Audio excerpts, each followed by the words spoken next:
6 trigonometric ratios వచ్చాయి. ఈ 6 trigonometric ratios వచ్చే ముందు మనకు లంబకోణ త్రిభుజము ఇలా ఉండొచ్చు, దాని యొక్క మిర్రర్ ఇమేజ్ ఇలా ఉండొచ్చు. ఎప్పుడూ చూడండి సార్, చాలా ఇంపార్టెంట్, రైట్? సపోజ్గా ఇది నేను టీటా గనక అనుకుంటే, ఇది నేను టీటా గనక అనుకుంటే, ఈ భుజము టీటాకి ఆపోజిట్గా ఉంది, దాన్ని ఎదుటి భుజము అని అంటాను. టీటాకి ఈ భుజము రైట్ తాకుతుంది యాంగిల్ని, ఆసన్న భుజము అని అంటాము. ఏదైతే 90 డిగ్రీలకు ఆపోజిట్ ఉంటుందో, ఏదైతే 90 డిగ్రీలకు ఆపోజిట్ ఉంటుందో ఆ భుజాన్ని నేను కర్ణము అని అన్నాం.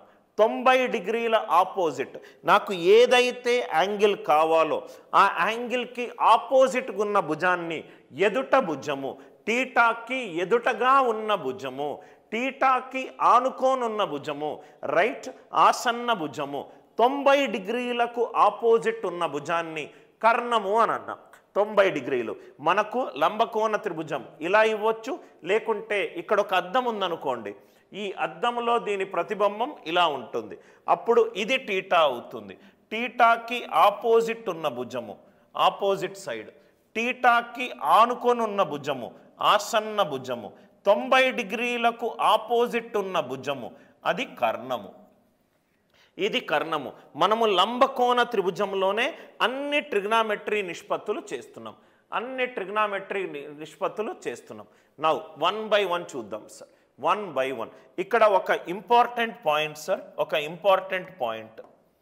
ఎప్పుడైతే నేను ఒక లంబకోణ త్రిభుజం ఏబిసి అని అన్నాను, రైట్, మనకు ఎన్సిఆర్టీ, సిబిఎస్ఈ మిగతా టెక్స్ట్ బుక్లో ఏబిసి అనే ట్రయాంగిల్లో బి పైన డాట్ ఉన్న, బి పైన గీతున్న, బి పైన ఒక యారో మార్క్ ఉన్న ఏబిసికి ఒక లైన్ ఇలా గీచిన, వీటన్నిటికీ మీనింగ్ ఏంటంటే తెలుసా సార్? యాంగిల్ బి అనేది 90 డిగ్రీలు. యాంగిల్ బి అనేది 90 డిగ్రీలు. మనకు చెప్పాల్సిన అవసరం లేదు, ఆ డయాగ్రమెటిక్ రిప్రజెంటేషన్ ఇస్తే ఏబిసి ట్రయాంగిల్ బి పైన డాట్ పెట్టినా, బి పైన లైన్ పెట్టినా, బి పైన అప్ యారో ఇచ్చిన, ఏబిసి ముందు ఒక రేఖని ఇలా గీసిన, మిడ్ వాల్యూ బి అనేది 90 డిగ్రీలు.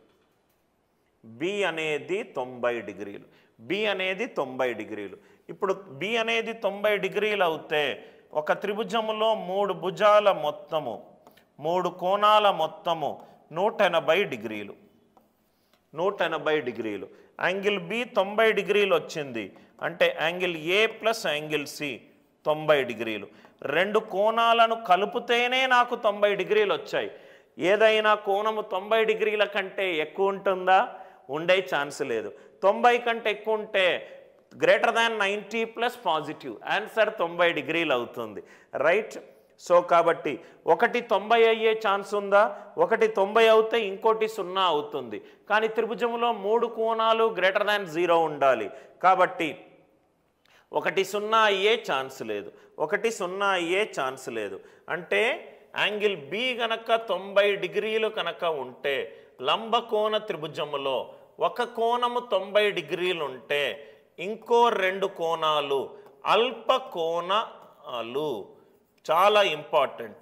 ఒక లంబకోణ త్రిభుజములో ఒక కోణము 90 డిగ్రీలు అవుతే ఇంకో 2 కోణాలు అల్పకోణాలు అవుతాయి. ఇంకో 2 కోణాలు లంబకోణం అయినా అవ్వచ్చు, అధిక కోణమైనా కావచ్చు. లంబకోణం ఒకటైంది అనుకో, 2 90 డిగ్రీలు ఉంటే 3వ 0 అవుతుంది కదా సార్. 3వ 0 అవుతే నాకు త్రిభుజం ఎలా ఫామ్ అవుతుంది? కాబట్టి ఇంకోటి లంబకోణం అయ్యే ఛాన్స్ లేదు.